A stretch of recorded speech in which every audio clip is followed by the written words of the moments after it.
confused, everyone. Let's get dangerous.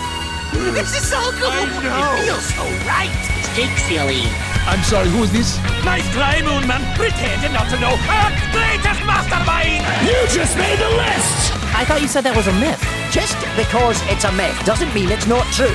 If you all blindly follow my plan, we may have a chance. Sure, we talk about it all the time. Really? No, burn. Game on, you ducks. This is the long form, over an hour if you want to settle in and listen. But this is the long form podcast. As always, sorry I missed last week's of posting it, but Pat Mayo, Ian Hartitz, myself, talking early rankings. There might have been some changes by the time you're hearing this, which of course is why you can go to The Athletic and check the link and all the updated ranks, and also check out the other podcasts on here. But if you like the long form discussion, we're talking about a lot of players and questions. This is it, and let's jump into it. And yeah. This is the Fantasy Football Week 4 rankings debate by position. Might even get some pickups, some injuries for you in there. If you're a good person, you will sub to Mayo Media Network and smash the like. And once you are sub to Mayo Media Network, you can jump in on the live chat and ask your fantasy questions to the real experts, not Pat Mayo. We got Jake Sealy from theathletic.com, Ian Hartitz from, I guess not The Fantasy Life, just fantasylife.com. And if you want access to their rankings, hit the description right now. You will get the direct link. If you're looking for mine, they will come out on Wednesday afternoon. If you sub to the free Mayo Media newsletter, they will get sent directly to you. If not, you can just go to 4for4.com and check them out up there as well. Fella Roonies, there's a question in the chat from Big Vince. Ian, we'll start with you. Who are some names that you're looking to buy low on right now, like this second? This very second, I mean, is Chris Olave a buy low if he's just always been a buy low at this point in time? The dude is on pace for 200 plus targets. Do you think that, again, that lower ADOT for him give him a little bit better floor than we've seen in the past? So I would say Olave. I had a couple other wide receivers sticking out. Just 1 second. Just in terms of, again, target share versus fantasy points, Olave, Calvin Ridley, as much as that has been a miss so far, I do think better days could be ahead. And how about Tedrow McMillan, guys? I still think that this rookie has all kinds of talent, just a wide receiver 30 so far. So I go T-Mac, Olave, and Calvin Ridley. What about you, Jake? Yeah, I would throw Lad McConkey in there, Drake London in there, T. Higgins even coming off that game. That Jake Browning basically had the defensive line in his face every time he dropped back in that game, and I don't think the offensive line is going to change, but you can pretty much get T. Higgins for a song and a dance, to use that cliche at this point. Xavier Worthy, we're still waiting for him to come back, and we still have a few games before Rashee Rice is. And some of these I'm throwing out because they're limited. Like, I answered this question too, similar to Ian, in my waivers already for somebody that's desperate at 0-3. They lost Lamb, they lost Najee Harris as a backup running back, they lost James Conner, and just don't walk under a ladder anytime soon. But Chase Brown's a buy low. Again, the offensive line's not going to fix anything. And then because it's so hard to buy running backs, as much as it's gross, and you and I have been on the same page the entire season, Pat. It's gross, and I don't really want them, but nobody wants DeAndre Swift or Tony Pollard. So if you're just desperate, you're going to have to kind of buy on those kind, but I would go after the wide receivers more. Yeah, Cedric Tillman's the clear answer to this because, he didn't catch a touchdown for the first week ever, so you can go buy him right now. Question about Pollard, though, to both of you. Tajay Spears should be back after this week. So week 5, he is eligible to be activated from injured reserve. How much do you think that he cuts into? I mean, Pollard's been terrible despite getting every touch in the Tennessee offense anyway. What happens when he gets half those touches? I don't know if it's half the touches. I think this would just be a 60-40 split. So I still think he'll settle into the mid-teens unless he just gets outplayed by Spears. But that's the thing. They're not going to force it to Spears coming back. Multiple injuries now, years in a row. So, does he work his way in? And could we be talking about Spears come week 8 or 9? Sure. I would compare it to Scadaboo at the beginning of the season. Scadaboo, for a different reason, was missing the preseason because of his injury, but the point being the rookie wasn't getting the touches. He started to eat in, and then the injury happened to Tracy on top of it. But I think that you would see him start to be eased in. Yeah, I think Pollard goes from an RB3 we already don't really want to start to an RB3 we really won't want to start once Tajay is going to be back. So likely to be more 50-50. It is wild, though. I mean, Jake named some guys who, again, have all the uses in the world, just can't get things going. So just goes to show you guys that O-line in a low-scoring environment can really be an issue for these RBs in a hurry. So let's jump into the running backs. Here are the injuries that we're dealing with right now. Zach Charbonnet and his foot injury, which kept him out in week 3. He was a fake practice yesterday with the Thursday night game coming up. He's expected to be in, so I would expect him to be playing at this moment. Tyrone Tracy is out at least 2 to 4 weeks with a separated shoulder. We'll see how that's going. Aaron Jones remains on injured reserve. Some more Jordan Mason, the better. In the Vikings backfield, they're in Dublin this week. Will Shipley, who knows, who cares? James Conner and Najee Harris both out for the season. I did notice, and not in my league, Jake, you know how this works, but Trey Benson's available in approximately 50% of leagues. Yeah. If he was out there in a league that you were in, would you spend 100% of your fab on him? If I have $0 fab, yeah, 100%. There you go. You have to go get Benson. Top 15 running back potential.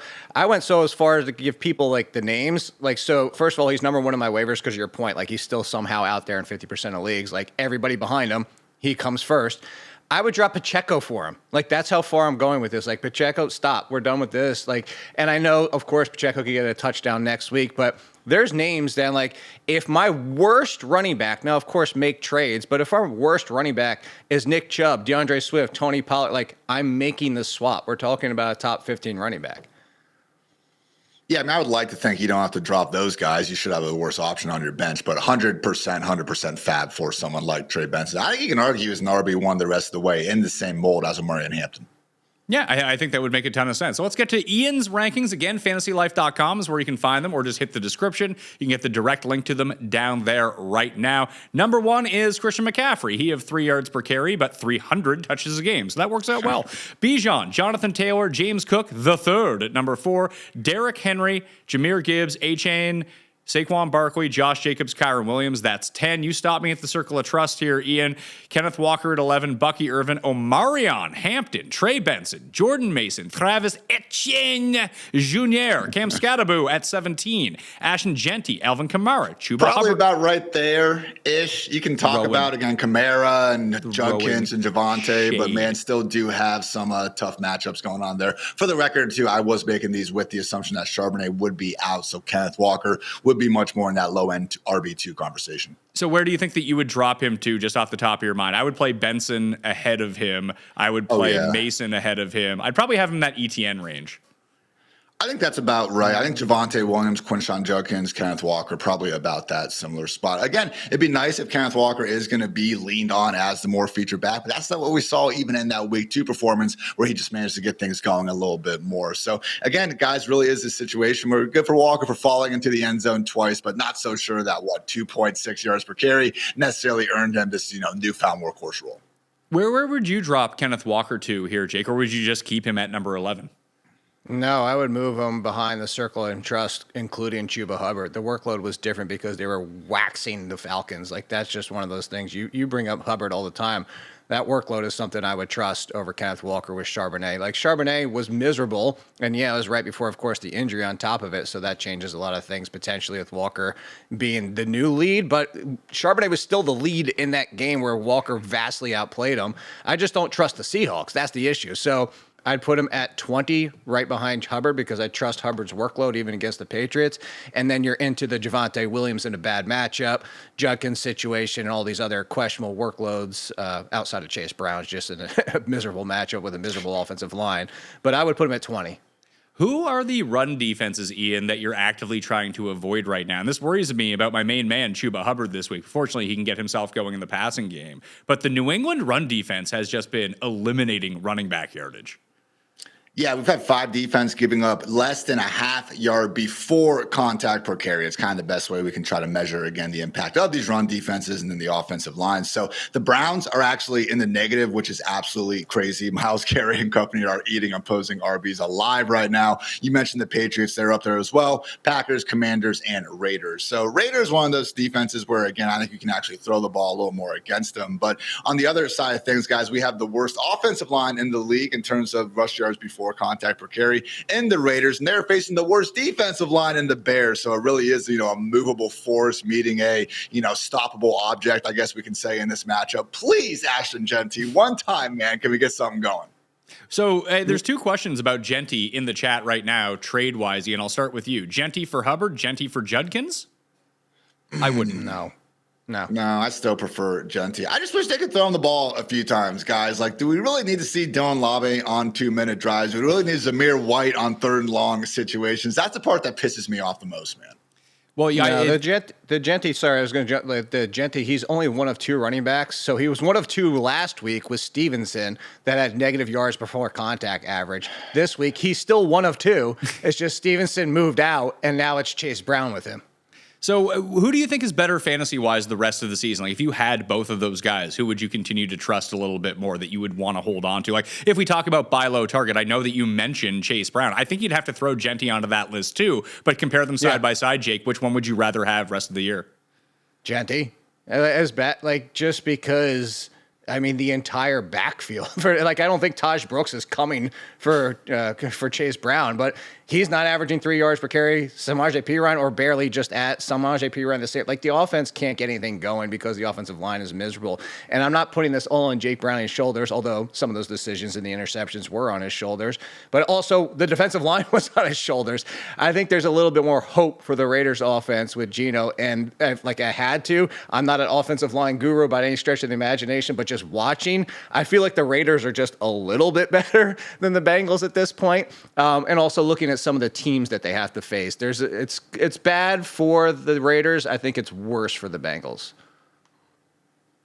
Yeah, I think similar sentiment for me. I would be leaning towards Genty there. Hey, between, again, that just horrific week 2 performance from Geno Smith on Monday night. He threw for like 360 in week 1 against the Patriots and had an awesome performance last week with Trey Tucker going absolutely bonkers there against the Commanders. So I do think there's, potential for the Raiders to be more of an average scoring offense, which again, eventually should be helping out Genty. Because guys, remember, I've already seen generational my ass, Genty's a bust, this and that. Even Trent Richardson as a rookie was still a top 8 fantasy running back because he got force-fed the football enough. I do think that will be Genty as well. Still on pace for 295 touches this season. The way that I would try to spin it too, Jake, I always like to project the future value game, that if Genty has a big, let's say they both have big weeks in week number 4, that Genty, and they put identical mirror stat lines, and they're both top 10 running backs for the week. They both put up like 24 fantasy points or something like that. Genty is just simply worth more in that circumstance. Yes. Yeah, 100%. I knew exactly where you're going. Yeah, and that's something that, since you and I have been doing this show together 15 whatever years ago it is, like something you always bring up, like play out the scenarios, waiver wire pickups, trades, whatever it might be. If they both have identical box scores, what's the perception going to be after the game? And it would 100% be Genty's the better running back than Chase Brown. Now, let's say you could trade Genty for Josh Jacobs right now, Ian. I think I would make that trade. Give me Jacobs. Yeah. Again, I trust the Packers far more than the Raiders. That's been a banged up offensive line who haven't been able to give Jacobs much running room on the ground as well. So in that case, give me Jacobs. There is one player in your rankings. He is currently number 22. He is Quinshon Judkins. And I think that he just deserves to be higher. He is clearly the guy in this Browns backfield. Yeah, I guess it's a little bit of respect to the Lions. It could be kind of bad game script. And unfortunately, we're still seeing plenty of Jerome Ford, not even Dylan Sampson on passing downs. But again, it is a situation where when we do see the Browns manage to get inside the 5-yard line, hasn't been very often. Obviously, do expect Judkins to finish things off. And he does look fantastic. I mean, he leads the NFL in yards after contact per carry. So certainly in that tier of guys, if you wanted to move him up ahead of Genty, wouldn't call you crazy. I think part of it's the matchup. No, part of the matchup too. It's crazy. Like the Lions have actually been one of the better teams against the run. It's just all of a sudden, you remember this, Pat? Was it 2 or 3 years ago with the Giants? Is like their run defense was trash until all of a sudden we got to the goal line and they wouldn't let anybody into the end zone. It's the opposite for the Lions. It's like the Lions are stuffing everybody and only averaging under 3 yards per carry. But then they get to the goal line and we're like, go ahead and run it in. So it's weird. They've given up a touchdown in all 3 games, but they're still been one of the best run defenses overall, which is crazy. And they're also not letting a lot in the passing game to running backs. So I don't think that's a Judkins area that we need to worry about much. I agree that it's weird with Ian bringing it up is they went to Ford in the passing game and kicked Dylan Sampson basically to the curb. But I think where he has Judkins is kind of a fair spot. So Judkins is at 22. Then there's Breece Hall, Chase Brown, J.K. Dobbins, Jalen Warren, who really did take over that backfield. I mean, they weren't lying about that. He didn't do anything with it. He did stuff in the passing game, but on the ground, he had two really big runs to start the game, then nothing on the ground the rest of the day for all of the Steelers offense. And now that they get Minnesota, who knows? DeAndre Swift, Pollard, David Montgomery down at number 29 against the Browns. Ian, I know that you made these rankings before the Monday Night Football game when David Montgomery went absolutely mental against the no linebacker. I feel like such an idiot. We broke down the Monday night game on yesterday's show, and Noonan had brought up just the injuries that have been sustained and who the guys are going to be missing on the Ravens side. And I was like, oh my God, Sam Laporta is going to eat in this game. And then, in retrospect, thinking back on it, it's like, you know what? When teams don't have linebackers, the running backs might just feast here if they get through that first line of defense. Yeah, shout out Demont, looking like a combination of what Saquon Barkley, Sony Michel, Ezekiel Elliott, however the hell that, ESPN graphic went back in the day. Looking good out there, guys. So I probably would have spruced them up, a couple spots. I could see ranking them ahead of DeAndre Swift. But again, that Cleveland Browns defensive line, no joke. Mason Graham already making his presence felt as well. And honestly, that Browns defense as a whole, you can make an argument for being the best in the NFL, probably them or Green Bay, as we saw last week. So, man, Demont, yeah, want to move up a couple spots. That is fine by me. We still did see Gibbs dominate the usage overall. Couldn't get the same amount going on the ground, obviously, but I think it was 22-12 in terms of the overall rush attempts. So I do think it's a situation where Demont maybe does fall into the end zone once or twice, but not a must start for me in this spot. After him is Nick Chubb, then Travion Henderson, then Ramondre Stevenson. Both Patriots back-to-back at 31 and 32. Bill Krosky Merritt at 33. He's no Jeremy McNichols. That's what we found out this week. Isaiah Pacheco, King Tootin, Ollie Gordon, Blake Corum, Woody Marks, Rashad White. Kenneth Gainwell is at number 40, now primarily backing up Jalen Warren in the Steelers' backfield. Then you're into your Miles Sanders, Kareem Hunts, Jeremy McNichols, just guys that you hope fall into the end zone because that's all of the value that they have at this point. Jake, in that Patriots backfield, do you think that we've seen a switching of the guard, or I have a feeling they just go straight back to Ramondre again? Yeah, hell, do I trust that backfield? Absolutely freaking not. There's no chance. We needed 3 fumbles to let Henderson actually start to get the lead in this situation. 3? They went to Antonio Gibson first. And then they went back to Stevenson. And then finally they were like, okay, I guess we have to use Travion Henderson. You would think that seeing Henderson play, they would be like, oh, wow, look at this talent that we drafted. Shocker. Maybe we should use him. But there's a lot of stupid teams out there. We joked about the Texans last week. They need offensive line help. They draft the 2nd and 3rd round wide receiver, and they bury him on the depth chart. They were barely even active last week with Christian Kirkpatrick. So I say if you look at this, Henderson where he has him, yeah, there's definitely more upside with Henderson, but I don't trust this. If I could avoid and just wait for it to shake out, there's one you could buy low on potentially. I don't want him, but if you're desperate for running back, buy low on Stevenson, because what if he just goes right back to getting his 15 touches?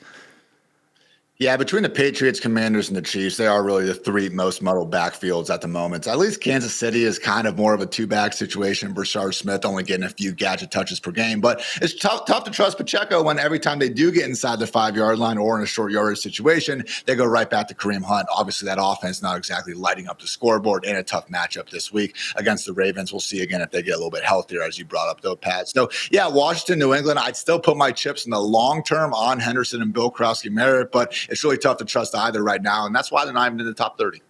What do you make of Scadaboo's value now with Tracy out? Would he be a sell high to you right now, Jake? Because when Tracy comes back, do you think it reverts back to what it was? Because they had all the coach speak, oh, Scadaboo is going to do everything here in the backfield. Until Tracy got hurt, it was essentially 100% Tracy.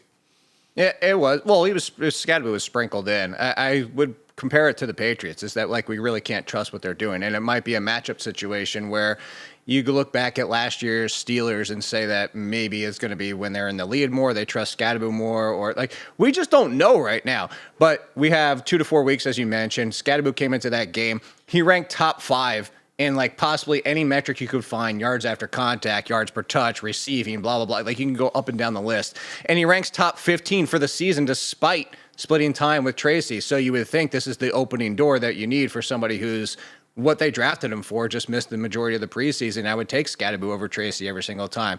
So I would say yes, a sell high, but not unless you're getting top 20 running back value.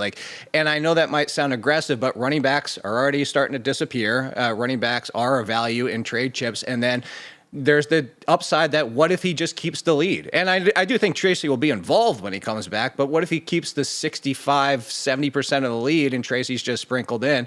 So I can see a sell high, but like I said, it would be a sell high only if I was getting probably like J.K. Dobbins, Breece Hall range, which is top 20.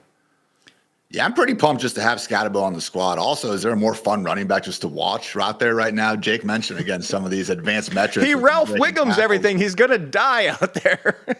He's been doing it all of last year, man. That was what it was going to Arizona State as well. So, dude, it's just so fun to watch out there. I'm happy to have him on the squad. Again, it felt a little wonky ranking him ahead of Ashton Genty, but it really is that pass down work. And honestly, I mean, we knew that was one of the strengths of his game coming out. Did lead all Power 5 running backs in yards per route run last year at Arizona State. Yeah. So, Cam Scatterbo, again, it's a situation where, yeah, we're not going to have, the biggest booms on offense most likely, but who's to say that if and when Jackson Dart is under center, we don't see, even bigger rushing lanes with everything Dart can do in the read option game, and hopefully a little bit more scoring upside as well. So I'm pretty happy with Scatterbo. Look, there's always, the right price for these guys, but I would say if you are going to sell high, make sure you really are selling high. I would want to top, again, 20, if not even 15 talent at running back or wide receiver.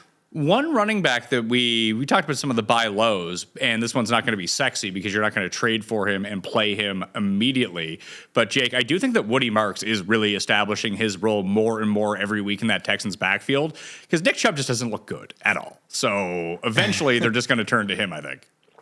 I think they'll turn to him. I just don't think it'll be clear lead. I think you might get more of like a 50-50 split, but in that case, you want a more explosive running back. I just don't know that Woody Marks could handle 20 touches per game just because of his style, his size, and just a number of factors. I just think Woody Marks, he needs a complementary piece. Maybe that gets up to 55% where he is the lead, but it also goes back to it was the Texans offense. So even in that case, I'd still think that Marks, and I'm somebody who stashed Marks in basically every league I could, I still think he would be like a fringe RB2-3 where he would be more productive on a per-touch basis, but kind of in the same range of a Tony Pollard just because I don't think the touches are going to be high enough to get him inside that top 20.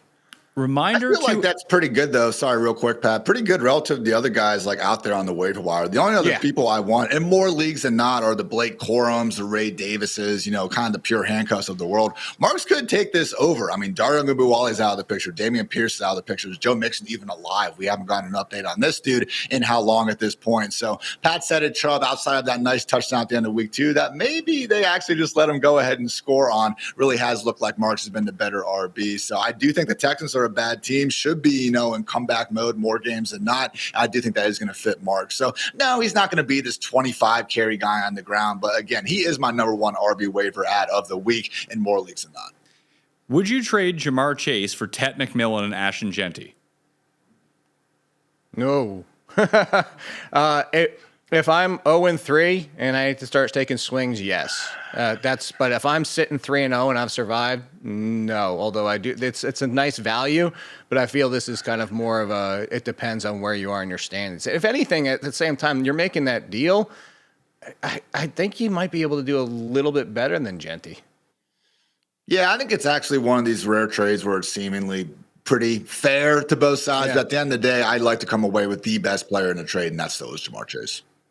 Okay, that's interesting. Let's see. We had one more here. Would you drop Trevian Henderson for Trey Benson if that was an option for you? I would. Yeah, but you shouldn't. That shouldn't be your scenario. But if it is, I would.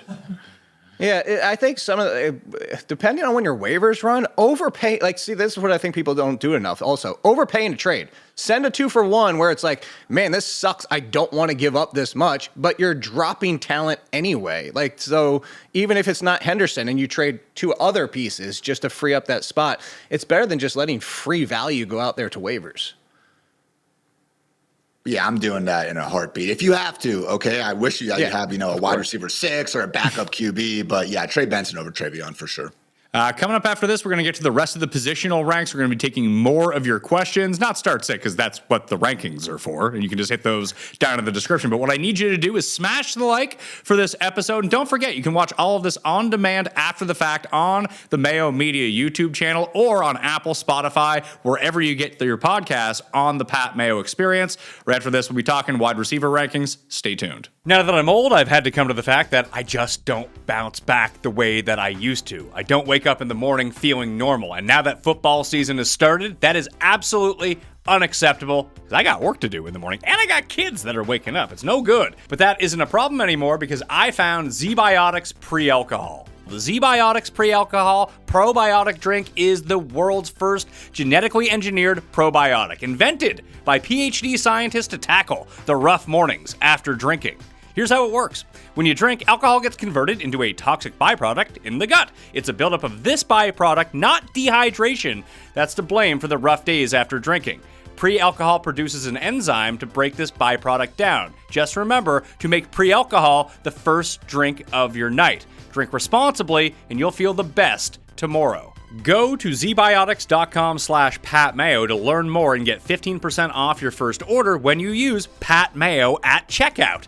ZBiotics is backed with a 100% money-back guarantee, so if you're unsatisfied for any reason, they'll refund you your money, no questions asked. Remember to head to zbiotics.com/PatMayo and use the code PatMayo at checkout for 15% off. This episode is sponsored by BetterHelp. Give online therapy a try at betterhelp.com/PatMayo and get on your way to being your best self. Sometimes we turn to some funny places for support, but not everyone's a therapist. Not everyone is the one. Find your right match with BetterHelp. What you need to do is actually talk to a quality therapist, and BetterHelp therapists work according to a strict code of conduct and are fully licensed in the United States. It's also completely online. You can pause your subscription whenever you need to and switch therapists anytime at no extra cost. As the largest online therapy provider in the world, BetterHelp can provide access to mental health professionals with a diverse variety of expertise.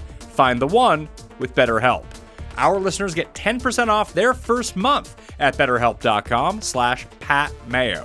That's BetterHelp, HELP.com/PatMayo. Johnny Walker, a brand synonymous with the game of golf for over a century, is bringing bold energy to golf's fiercest stage and ultimate rivalry with the Spirit of the Cup, a fan-first program that celebrates national pride, fandom, and the relentless spirit of competition. The program invites a new generation of fans to experience golf through modern rituals, bold collaborations, and culture-forward experiences.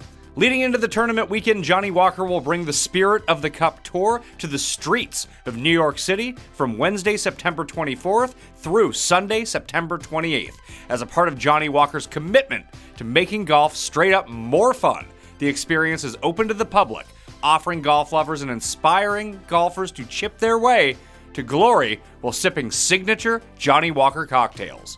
Drink responsibly.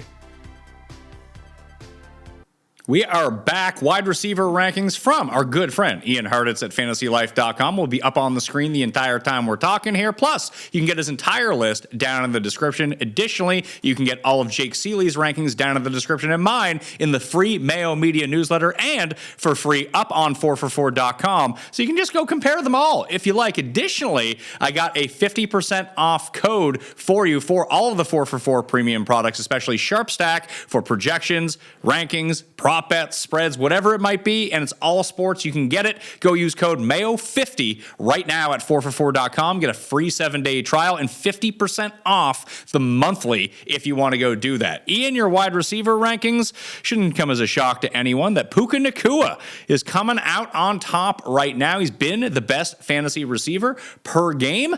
And now he's number one. JSN, number two against Arizona. Amon-Ra, Nico, Chase, Neighbors, Jefferson, Zay Flowers coming off a very disappointing Monday Night Football game at the Kansas City Chiefs. Ramadunze has been amazing. He is now number 9 in the rankings. Does not get Dallas this week, though, of note.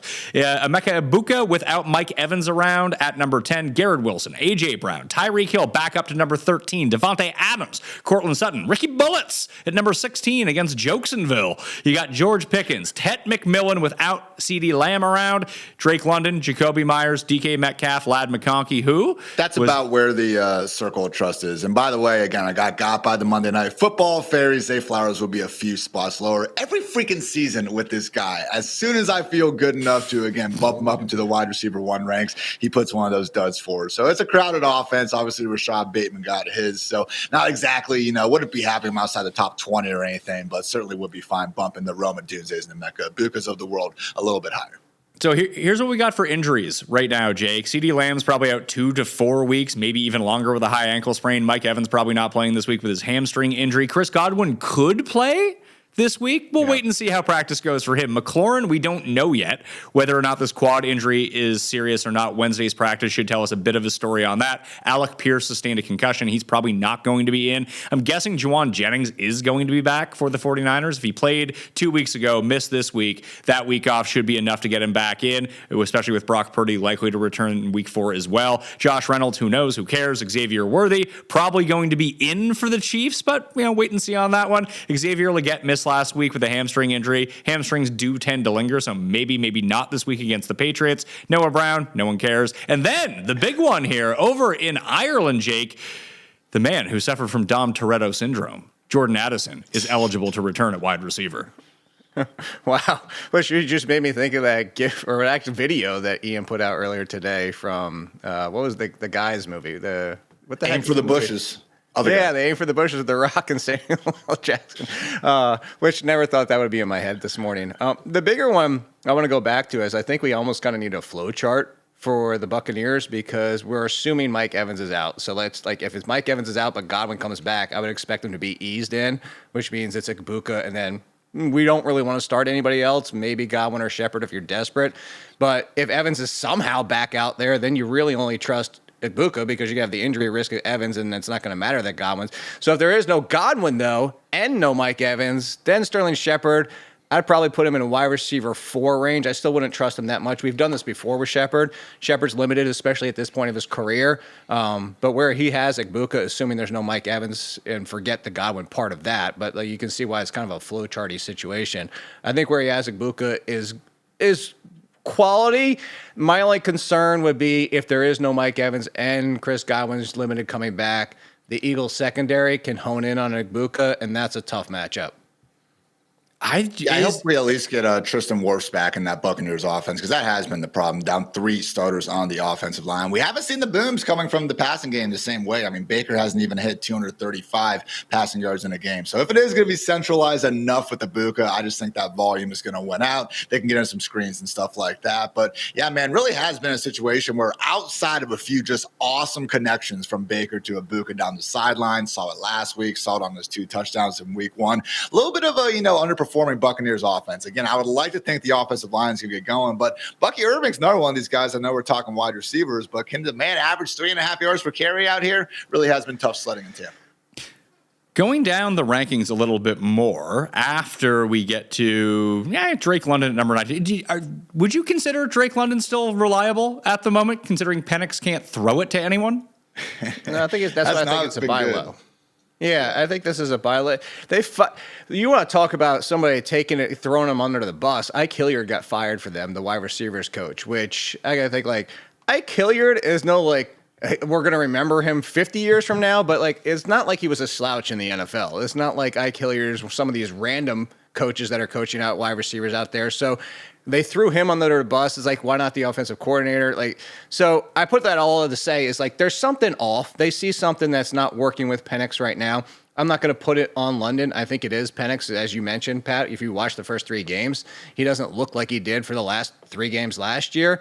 He is still looking London's way, and we do like the fact that they're using Kyle Pitts differently and letting him use his body to get open versus trying to ask him to run our open route because he can't do that.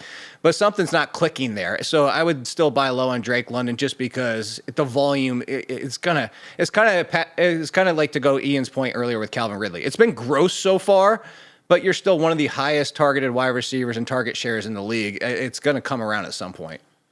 Yeah, his 6-game target pace now, again, just based on what we saw at the end of last year and into this year, would be a 17-game pace of 187 targets. So I think he'll get there. It just hasn't been the same Michael Penix. He's been much less of a gunslinger. His ADOTs dropped 3 yards compared to last year. This season, among quarterbacks with at least 5 deep ball attempts, only Penix and Trevor Lawrence have yet to complete even one pass on at least 20 yards downfield. So I do think we'll see some, level of regression in a good way there. And honestly, I was looking at the Yahoo trade market, and they actually show you trades that have happened with Drake London. And I actually would take the Drake London side for 1v1 trades that included Keenan Allen, DJ Moore, and Alvin Kamara.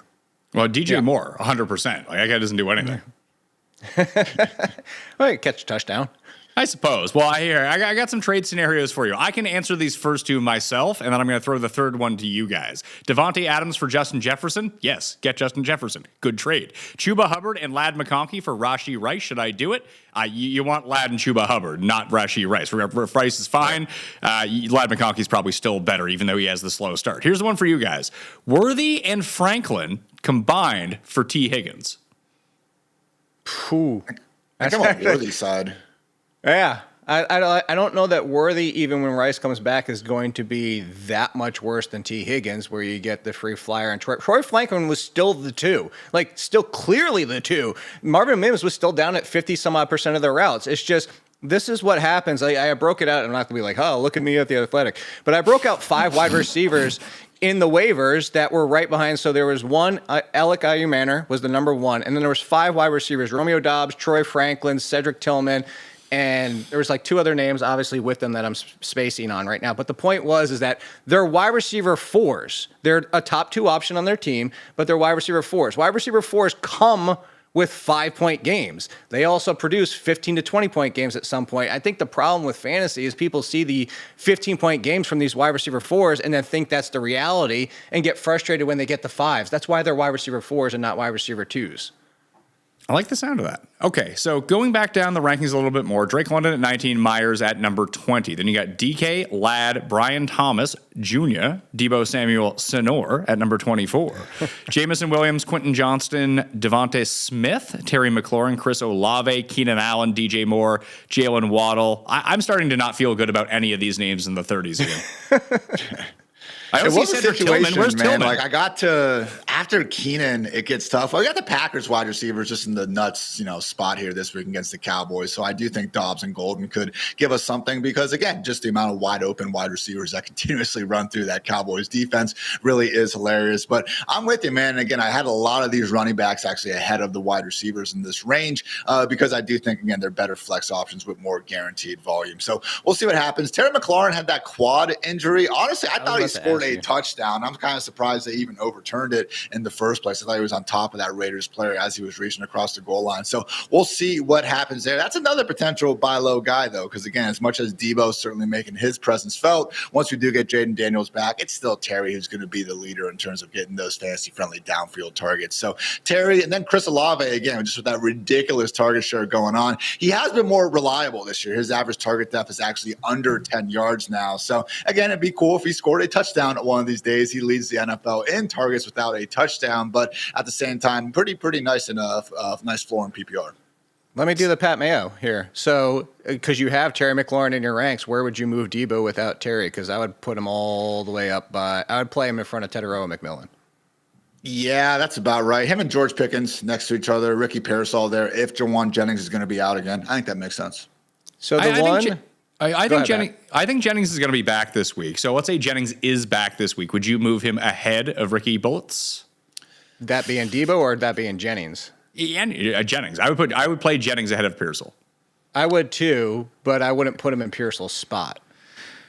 No, they both go down into that probably wide receiver 29-30 spot. I put them right next to each other. Again, Pearsall's made the most out of his opportunities, but we have seen, again, a larger sample. Jennings just outperform them when they've been together. To your question here, Pat, I will say, if I knew Jennings was going to play the entire game, I'd probably put him in front of Drake London. It's just, this is nagging through 3 weeks now. It's been something every single week. So I think that's my concern. Mine, the only pushback I would have on Ian's ranks is I would push back DK Metcalf. I think Aaron Rodgers is going to die against the Vikings. Like we just saw what they did last week. Metcalf is under 6 yards per air yards. Like I brought that up last week, is that what Khalil Shakir was the best wide receiver in fantasy last year, averaging under 6 air yards per target, and he was only wide receiver 44. I do think Metcalf will be better than that, but against this Vikings defense, I'm scared for Aaron Rodgers' life in this game. With CeeDee Lamb out, Ian, obviously George Pickens would elevate to wide receiver 1 in this offense. Are you interested in any of the other Dallas receivers? Maybe not this week against Green Bay, knowing how good their defense can be, but just going forward if Lamb does miss time. Not especially. I mean, Jalen Torbert will be getting some level of volume, but I just don't think that guy is good at football at all. I mean, based on just what we've seen during his short career, it really is a tough scene. Again, anytime Dak is throwing the ball. I think Kevontae Turpin is probably the most explosive playmaker on this Cowboys team. Now, again, because he is like 150 pounds soaking wet, he's someone that you can't exactly expect to have a full-time role. But they've done a pretty good job this year already getting him, 5 to 7 targets and carries. Always got the chance, too, for him to house one of those kick returns, get you a nice 6 points there. And I do think in some of these leagues, guys, I met them 14 teams. You got 3 flex spots. You can do worse than having a playmaker like that down there. So I would say Kevontae Turpin, if anyone, would be the guy to throw a chip on. The beneficiary is Jake Ferguson, honestly. Yeah. Yeah. I mean, now he can have 23 catches for 71 yards. PPR, baby. It was actually, I was going to say, I forget who tweeted it out. It was the worst 12 reception yardage in since it's been tracked. He's got 120 straight targets without a touchdown. The last time he scored a touchdown was in that wild card game against the Packers. So maybe now that's going to be what it takes. Would you trade Worthy and Franklin for Pickens? I would not. No, because again, we're doing Worthy versus Pickens. It's like they're so similar that I would just take the extra free player. Yeah, let's see. Any chance Algier is getting traded? Only one run in a blowout? I would say absolutely not.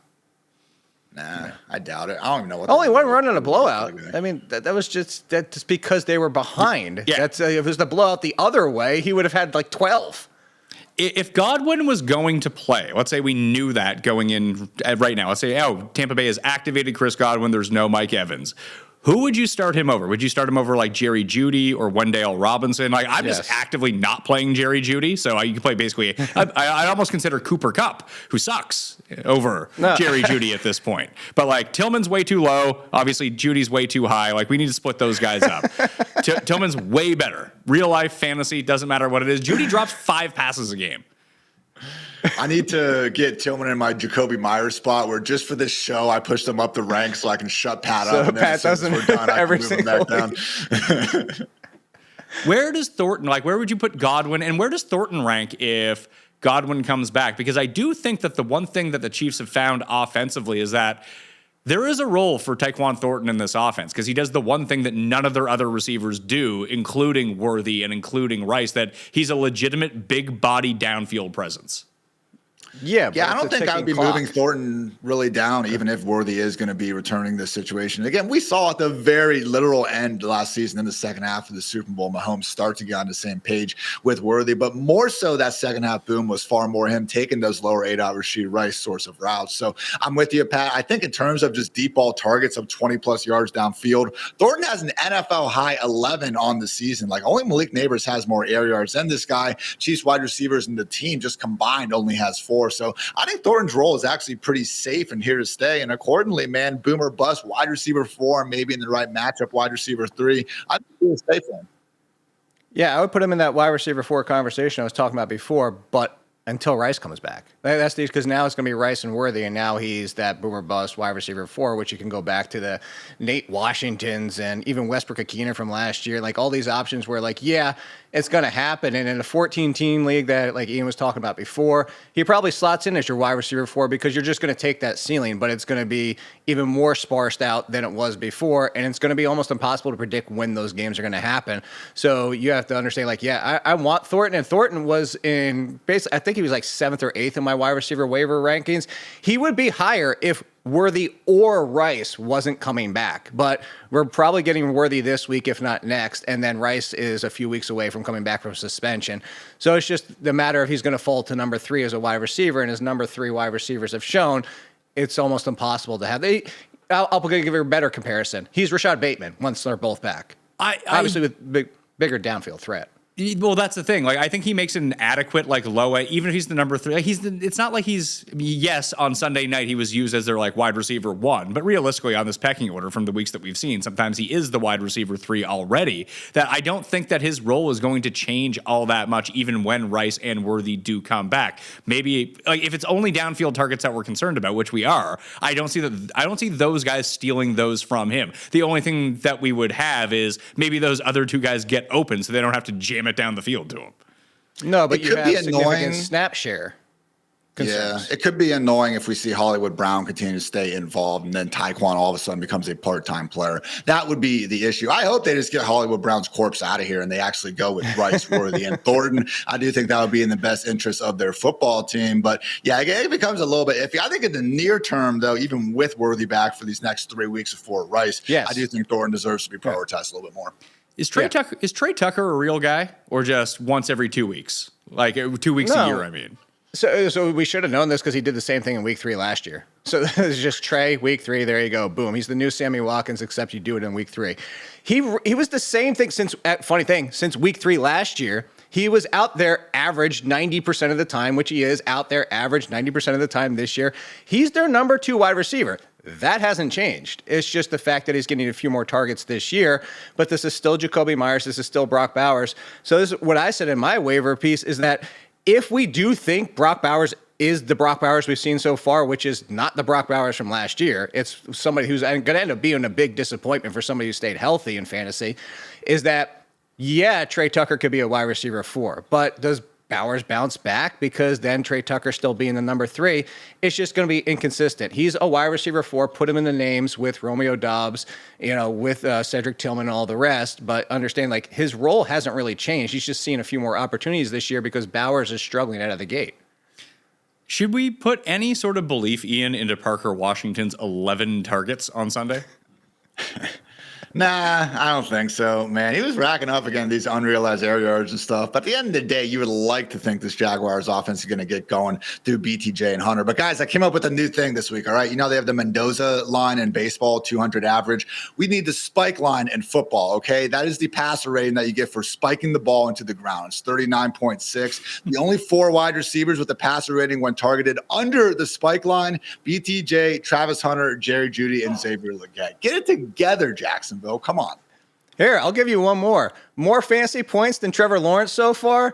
Russ Wilson, Spencer Rattler, Bryce Young, Sam Darnold, Jaden Daniels in 2 games, and Mac Jones in 2 games only has 2 fewer fantasy points. Which seems strange because I think that pass rate over expectation for the Jags is way higher than like whatever their neutral great game script would dictate. So we're going to get a Trevor Lawrence 400-yard game. I just have no idea when it's ever going to come. And it might come with 0 touchdowns. That'd be awful.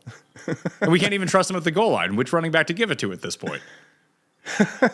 Both getting them. T-Law has dealt with the most drops in the NFL in his defense, but man, how many freaking years do we have to continue to look at this Jaguars offense not being able to supply high-end pass game results without eventually just pointing the finger at T-Law? So I will say the run game looks good under Liam Cohen. Similar sentiment in Chicago. I mean, they've been opening up holes for the guys. Swift obviously not making much of it there, but certainly left a lot to be desired there in the passing game. So long story short, Pat, no, I do not believe in Parker Washington. There is a guy in the chat who is just desperately trying to trade this package of Xavier Worthy and Troy Franklin. It went from like George Pickens and T. Higgins. Now he's asking if it should be like A.J. Brown or Amon-Ra. Yes to those last 2 guys. By the way, if people will take your poo-poo package of those ones.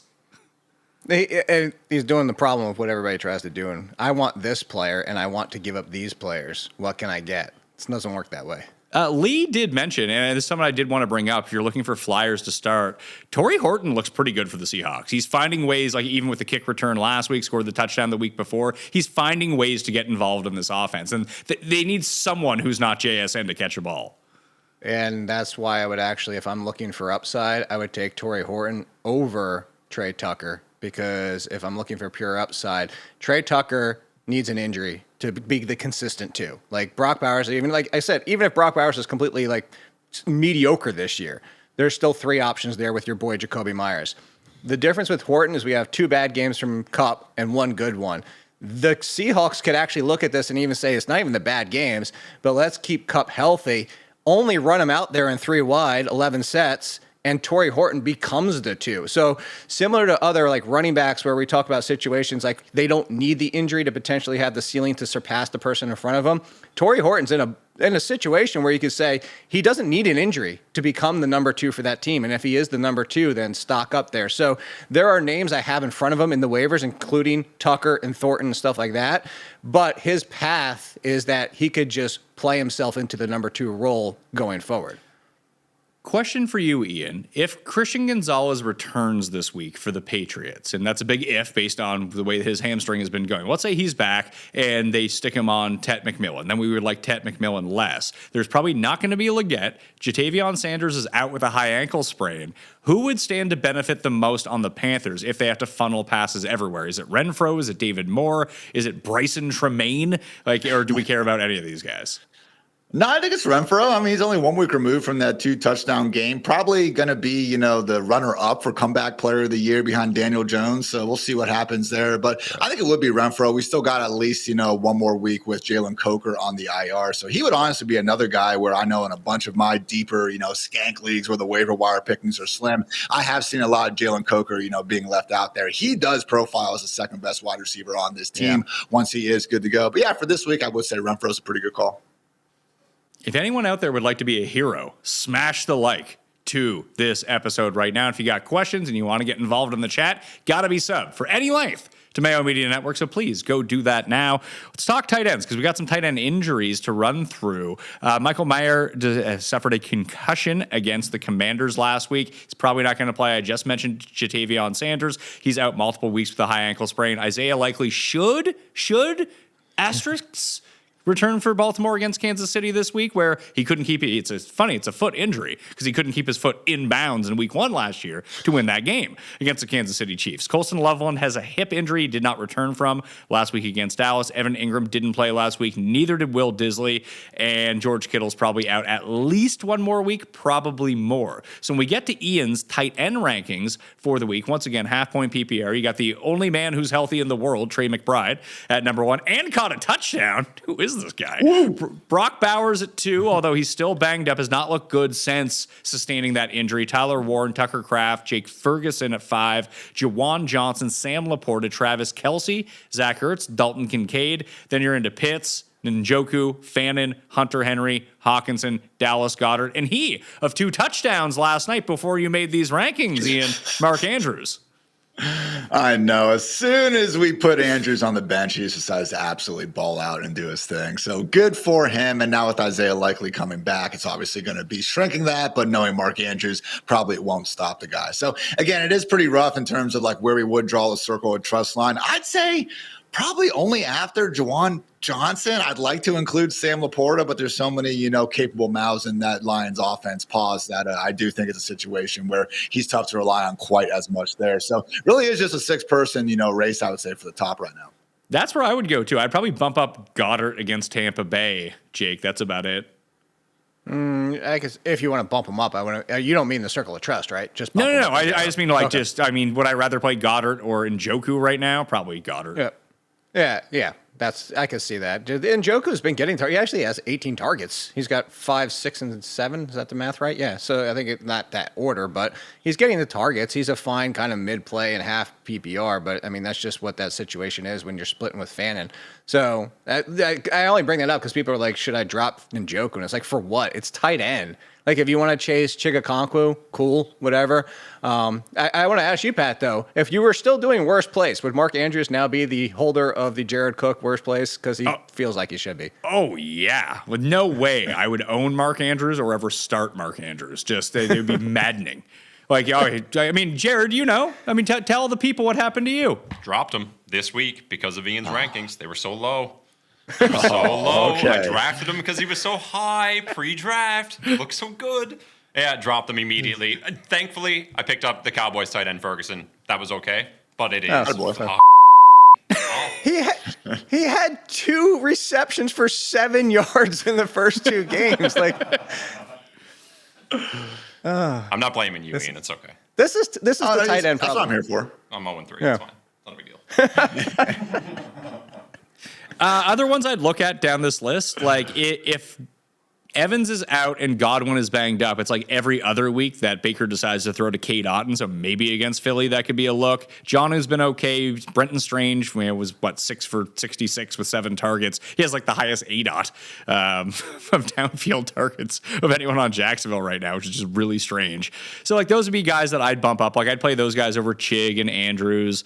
Hawkinson, maybe. Like Hawkinson legit didn't do anything, Jake, in that game until they got up by a ton. Yeah, which was really weird that's when it happened too. And now you have Addison coming back. So I'm not that. I mean, but that's the thing. It's tight end. So how do we want to move Hawkinson down? Like where? Like you would still start him over Andrews with likely back. Like it's just this bucket of hell. Look at the fact that the names that finished as tight end ones last week because they caught a damn touchdown. So really, it's the top 6. And then this is what I tell everybody from my ranks, Ian. This is just after the top 6, do whatever the bleep you want. It's tight end. Like, I don't care. Pretty much, man. Yeah, Juwan Johnson's good, though. Like, he's someone you're just going to want to have 100%. In your lineup every week for a solid 11 points.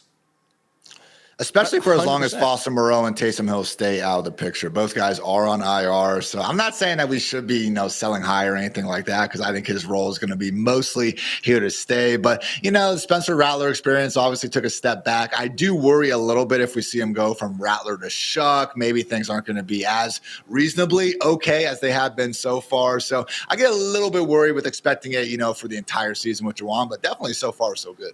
Look at this. Last week.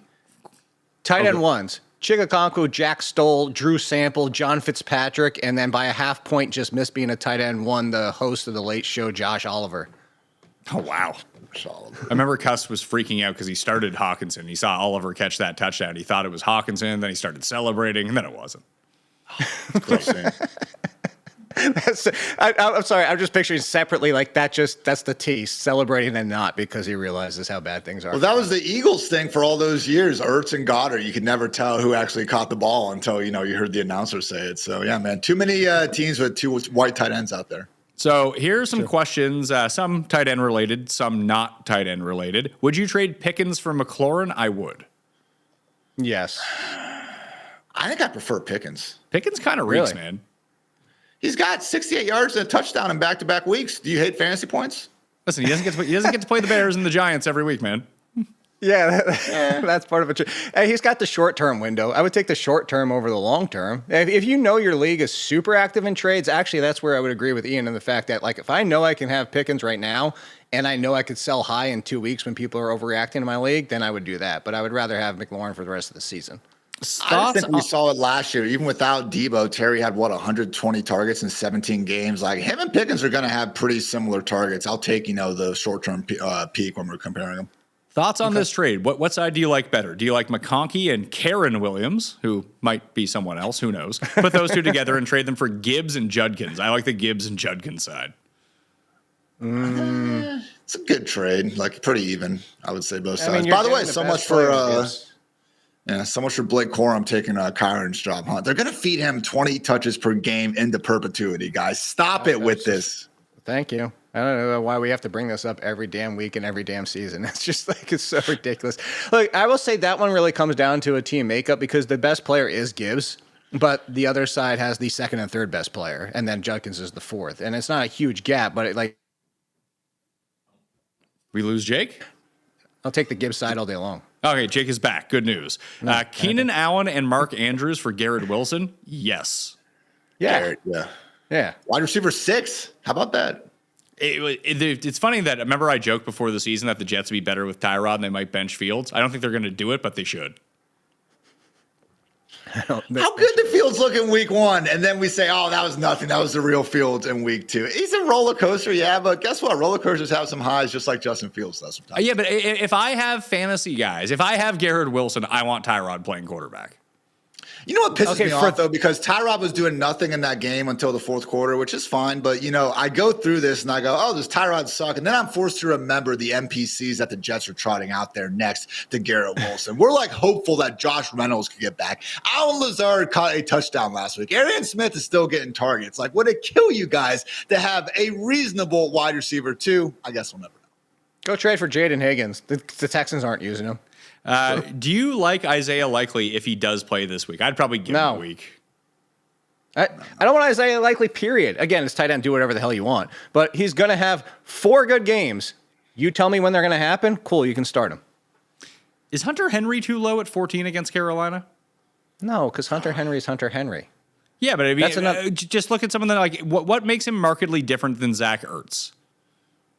His volume's a little bit more inconsistent than Zach Ertz. A little bit more, but Okay, that's, again, but we're also in a tier where like we're already in the Sam Laporta, Kelsey, all the way down to Goddard and Andrews. Pick your poison. All right, let's move. No, I was saying, even in my write-up of these rankings, which you can find for free at fantasylife.com, if we do see another game with Henry again, really dominating targets, I will be forced to begrudgingly move him up. But this is my fault. I slandered Henry all offseason for never having a career year with over 700 yards. Now he's going to put up a tight end one season. So you guys are all welcome who drafted Henry. Quarterback. Hey, I got that one right. I got the Jake Browning call last week wrong, but I got that one right.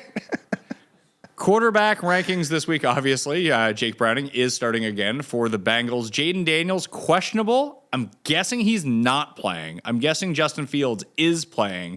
Ditto with Brock Purdy, and J.J. McCarthy is going to be out. Would you guys differ on that at all? Do you think Purdy's not going to play, Fields is not going to play, and maybe Jaden Daniels does?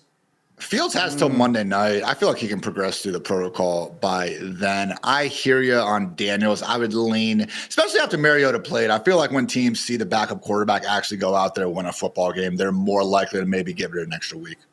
I can't wait to lose money betting on the Falcons this week against Washington. It's going to be glorious. Mariota revenge game.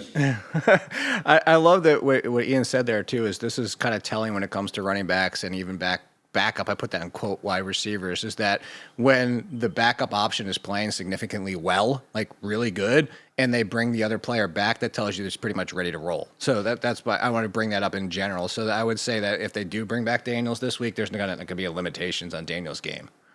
Let's take a look at the the quarterback rankings. Allen, Lamar, Hurts, Herbert, Caleb Williams. There's your top 5. Drake May, Jordan Love, Daniel Jones, Patrick Mahomes, and Kyler Murray. That's 10. Geno, Baker, Nix, Purdy, Dak, Goff, Stafford, Darnold, Mariota, and Tyrod Taylor coming in at number 20, but that could be Fields. You probably don't need to go out of your way to do that. Anyone from below that ranking, Jake, that you see in Ian's rankings that you would bump up? Not significantly. I think that, Tua, look, he's thrown a touchdown in every single game since some point in 2023. If you want a floor play against the Jets over risking Lawrence in San Francisco, that's the only way I would go with it. It's just if you want the floor quarterback play would be the only way I would go. If you still look, I said this on my recap pod. I pulled the GIF from Batman, the Michael Caine GIF. You trusted me. I led you wrong. I'm sorry. I would still put Jake Browning around 17, 18. He still has top 10 ceiling. He's still probably going to get killed behind that offensive line, but I'm still going to play the fact of I just rather do it over CJ Stroud at this point. I'd rather do it in over Denver, though.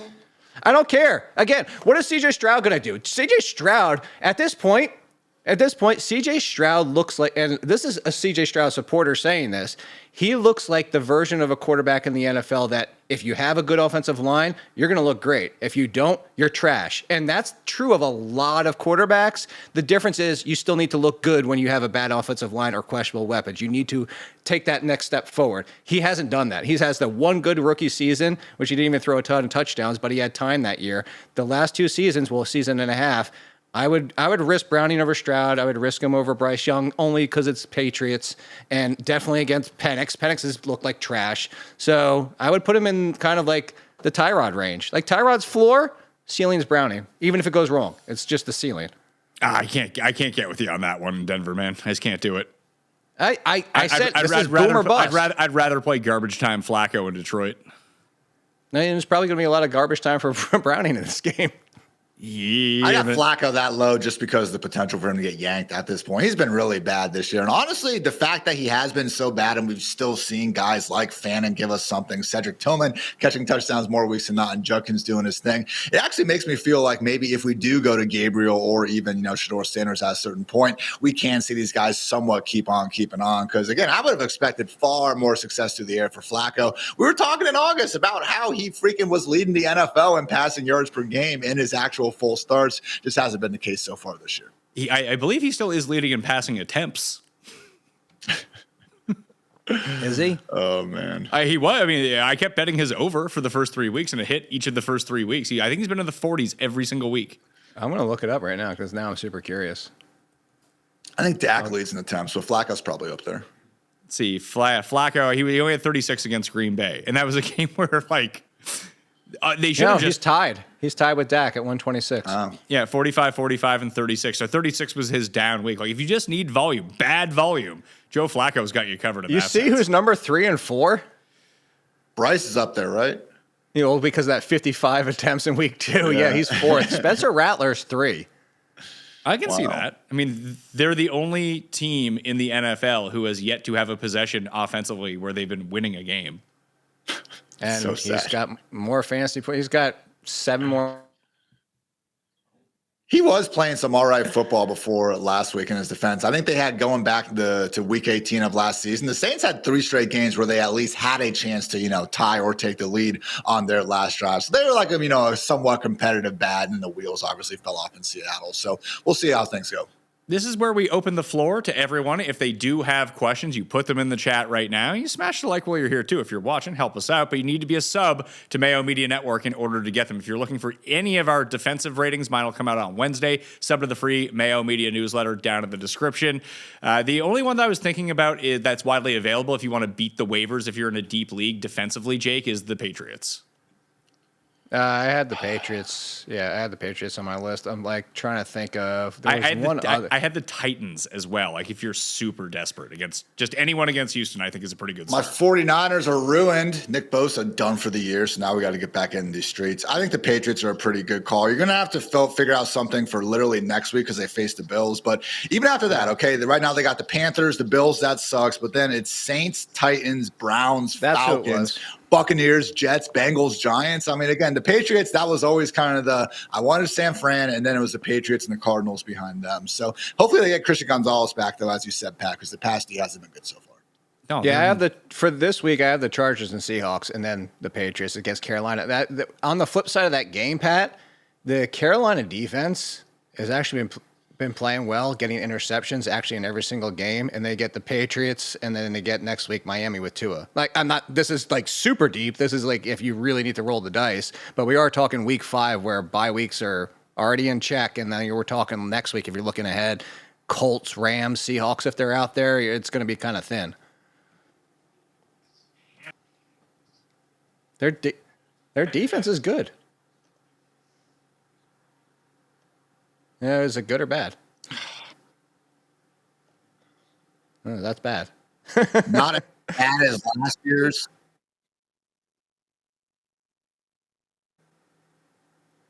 He's had a hamstring injury every single year dating back to 2019. I will say we've never seen another wide receiver just play through a hamstring injury quite like Mike Evans. Julio was kind of able to do it for a few of those years, but this guy always has something going on.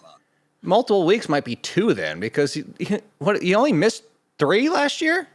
Yeah. Seems like more. So, yeah. So it's probably 2 games for multiple weeks. So it's actually not that bad of news.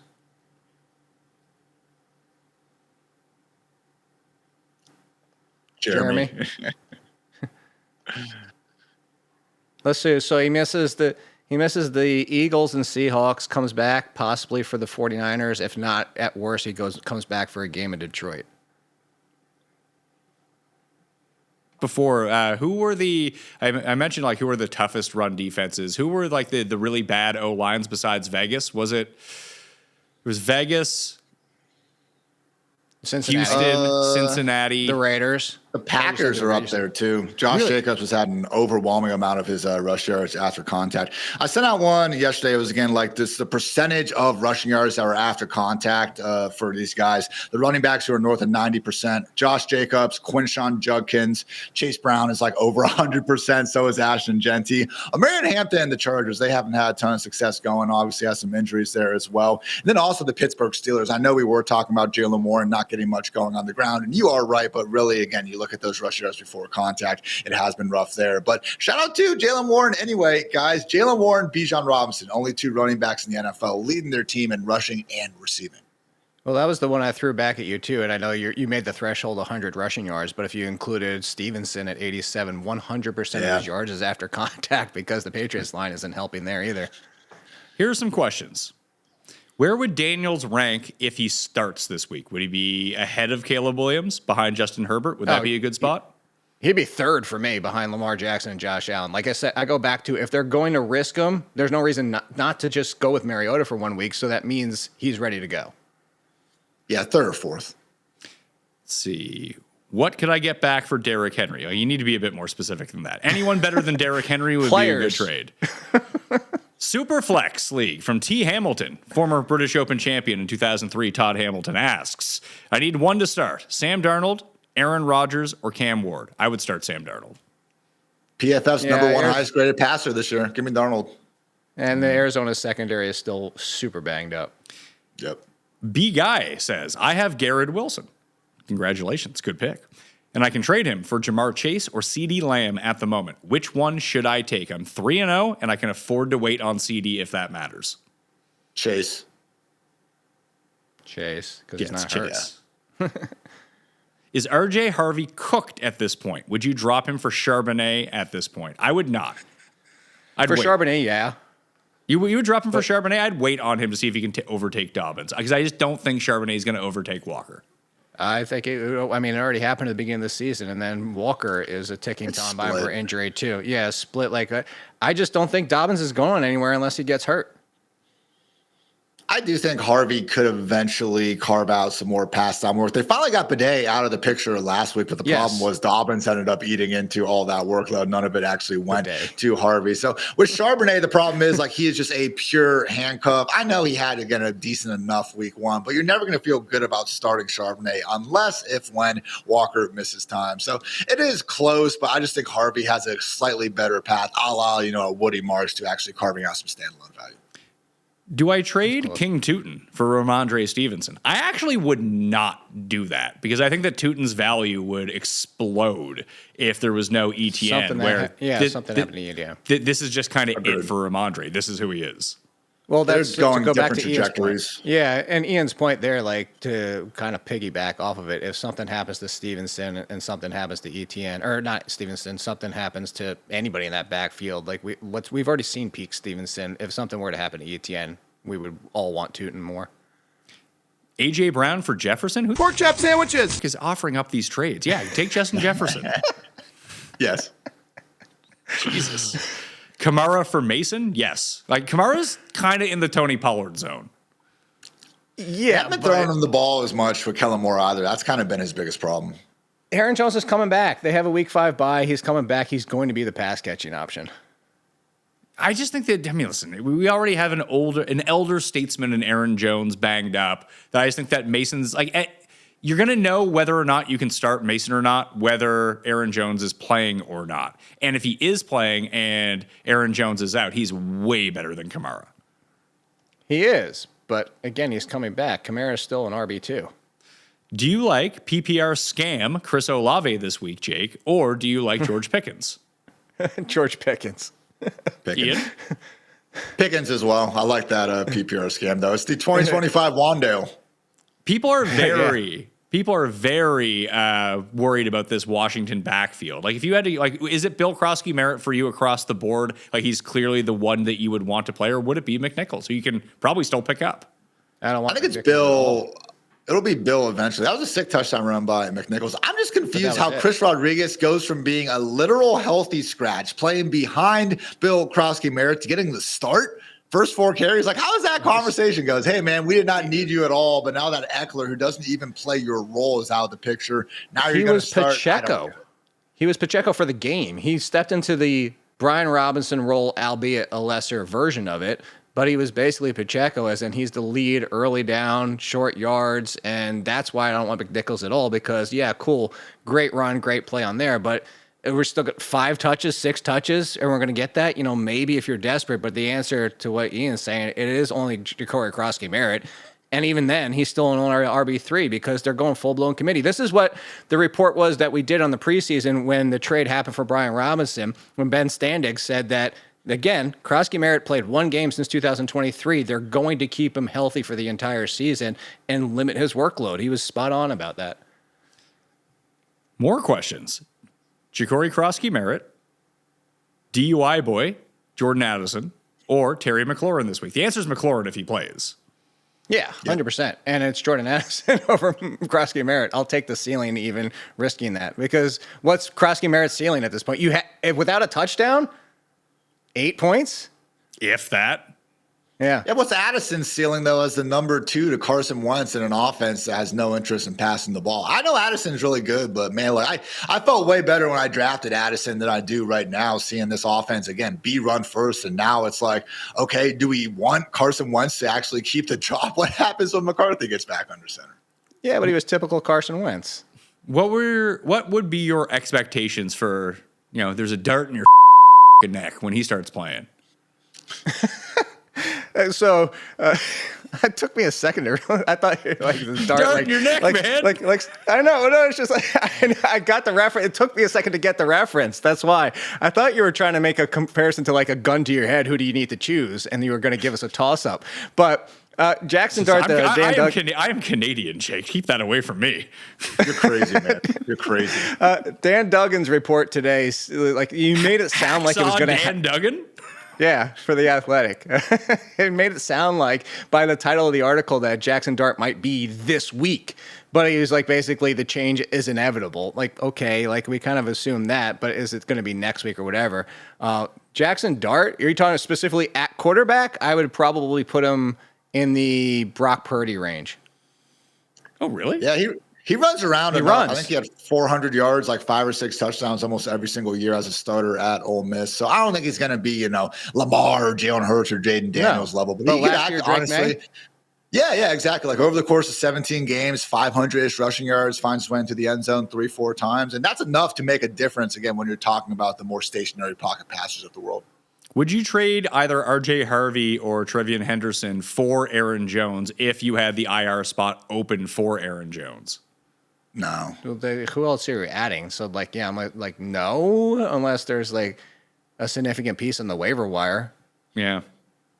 Last one.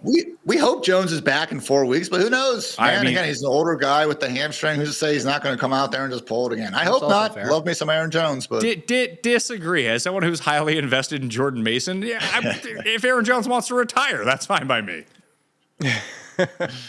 Last one. Chargers. I drafted a ton of Jordan Mason. I'm with you. So Chargers D or New England D this week? Giants or Carolina? The opponents. Chargers. I'm going Chargers. Yeah, I'll take Chargers are legit really good in real life as well. That should always be your tiebreaker in these sorts of things. Addison or Godwin? I'd take Addison. And last one. This is the actual last one. Is Kareem Hunt worth stashing? I kind of say no. I mean, if I'm dropping Pacheco for Trey Benson, no. For what? Yeah, because if Pacheco got hurt this week, then Kareem Hunt would be in that Nick Chubb RB3 range. But that kind of tells you, like, there's a limited ceiling even if. Yeah, it's not good when your ceiling is being next to Nick Chubb, with an injury going down. So, but that said, again, that could still be a useful piece, in certain lineups. So I would say, deep enough league, sure enough. Did you, before you get out of here, Pat, did you see the leaving the door open for McCarthy not to be the starter when he came back by Kevin O'Connell, that he needs to be fully healthy before he gets the job back? From Carson Wentz? Yeah. Or do they have is Carson Wentz going to pull a Mission Impossible, pull his mask off, and he's like actually someone else?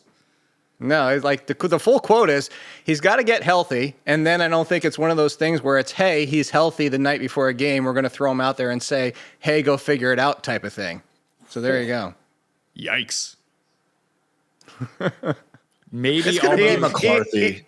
Ian, check in on your boy over there, Thor. So yeah, see how he's doing. Thor's going to be in shambles. Yeah, I think he already is, man. Good. I was tired of seeing all those freaking Michigan highlights. I freaking hate JJ McCarthy, man. He's good and stuff, but too much pain in this Columbus, Ohio household over the years to be praising that dude. Oh, move up Cam Ward in your rankings. Brian Callahan says he is giving up play calling duties to quarterbacks coach Bo Hartigree. Can't get worse. Can't get worse, that's for sure. Brian Callahan and Zach Taylor, man, complete fraud watch based on what they've been able to do with these offenses. Give me a break. What do you got going on this week, Ian? Where can people watch your show over on the Fantasy Life YouTube channel?